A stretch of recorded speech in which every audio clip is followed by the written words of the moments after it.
Salut les nazes, bienvenue dans les leçons de batterie. Aujourd'hui, on va apprendre comment bien s'occuper de ses cymbales. Oui, j'ai coupé mes cheveux. Oui, je sais, vous trouvez ça moche. On arrête de parler de moi 2 secondes, à moins qu'on parle de vous peut-être. Non, hein. C'est parti.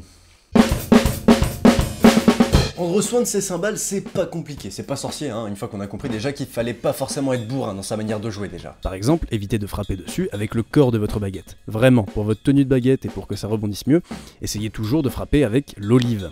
Oui, ça s'appelle une olive, le truc au bout. C'est drôle, c'est comme les trucs qu'on se met dans le cul. Culturellement, la cymbale, on l'imagine toujours brillante, dorée, qui tient bien sur ses pieds, et qui tient bien face au coup effréné des batteurs. Mais non, en fait.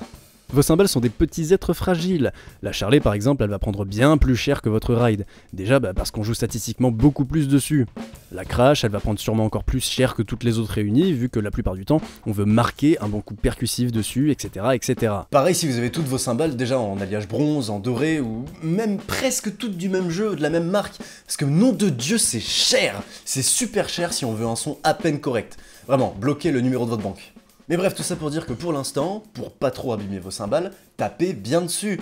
Avec la Charlet, avec la Ride, vous tapez avec l'olive surtout. Et les Crash, vous êtes pas obligé de taper dessus comme un bœuf, elles ont été pensées pour faire beaucoup de bruit sans trop d'efforts. Mais si vous voulez la faire sonner efficacement, allez-y avec le corps de la baguette, un petit peu sur le côté, et vous êtes bon. Attention aux copeaux dans les yeux quand même, hein. Maintenant le plus intéressant, sûrement ce pourquoi vous avez cliqué sur cette vidéo, en plus de ma belle gueule. Comment les entretenir, comment les faire briller, comment les mettre en valeur.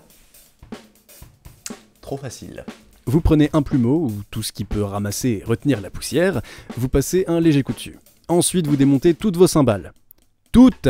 Si vous en avez plus de 3, ça va être long, je vous préviens. Et vous leur passez un premier coup de chiffon avec un petit peu d'eau savonneuse. Et vous attendez de 3 à 5 minutes. Mais c'est parfait, on peut réfléchir tranquillement à nos vies pendant ce temps-là.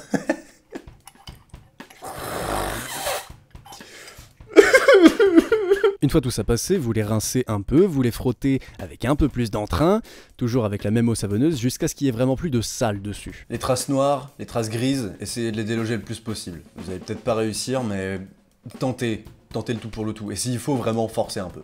Et là, il est temps de les faire briller. Laissez-moi donc vous présenter le Mirror. Le Mirror. Traduction anglaise du mot miroir, le Mirror sert à faire briller. Ah, j'ai déjà fait cette vanne, pardon. Le Mirror, vous l'aurez compris, faut pas le boire, mais en déposer une noisette sur votre cymbale, l'étaler, laisser agir, allez, 3, 4, 5 minutes, et après encore, frotter toutes vos forces pour faire briller. Mais vraiment toutes vos forces. Moi j'utilise du Mirror parce que c'est facile, ça se trouve partout en magasin de bricolage. Mais vous pouvez aussi très bien, si vous voulez vous la péter, utiliser le produit qui va bien avec la bonne marque de votre cymbale.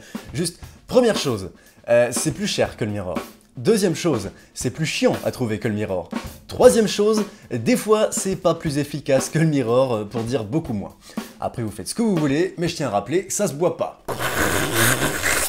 Ceci étant fait, repassez un petit coup de chiffon dessus, remontez vos cymbales et magie, elles brillent de 1000 feux. Évidemment, si vous frappez pas comme un buffle dessus et que vous les astiquez souvent, elles continueront à briller. Évitez l'humidité, elles aiment pas trop ça, hein. Je rappelle qu'on travaille avec du métal ici, et que l'eau, même très peu, à la longue ça les fait canner. Comme Guillaume.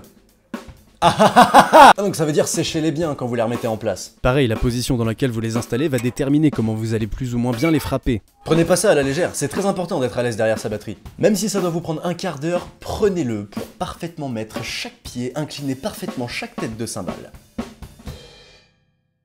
Voilà, maintenant tu sais parfaitement prendre soin de tes cymbales. À toi maintenant la joie de découvrir chaque nouveau son pouvant accompagner tes rythmiques, le sourire radieux s'affichant sur le visage de tes comparses, et surtout... Non, je déconne, tout le monde s'en branle de tes cymbales propres. De toute façon, personne fait vraiment attention à toi. Non, pour remédier à ça, la prochaine fois, on jouera du Justin Bieber. Ou pas. A plus les nazes.